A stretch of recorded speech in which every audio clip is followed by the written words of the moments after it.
Her question is regarding this bomb blast and bomb mania, you can say, this running in Bangladesh. The word bomb itself is a symbol of fear now in Bangladesh.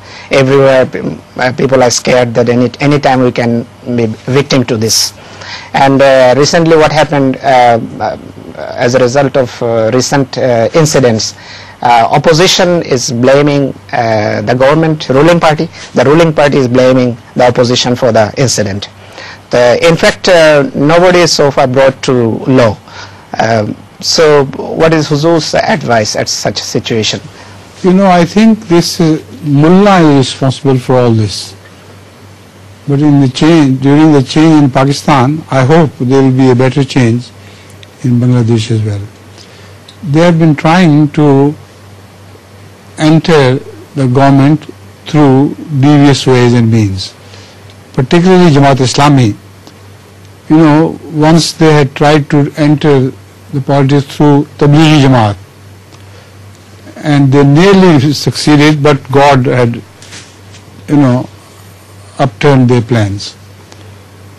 So in fact, this is what should be written to the government of Bangladesh, and they should understand it, that it is the mullah which is responsible for all these bombs, etc. And that is why Ahmadis are specially picked for this. And police, on the other hand, is torturing the Ahmadis and accusing the Ahmadis who are victims and who are not the perpetrators of crime. So I think all Bengalis should write to their government to understand the point.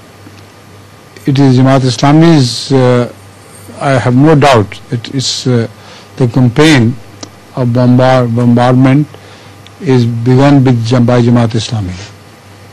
They are perpetrators of this crime.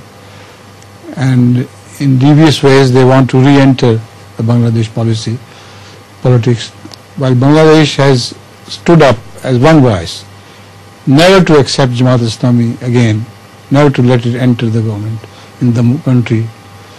And repeatedly their attempts have been frustrated by the government of Bangladesh and people of Bangladesh. So they should understand this point again, and instead of torturing poor Ahmadis, they should torture, if anybody has to torture, the mullah, not the Ahmadis.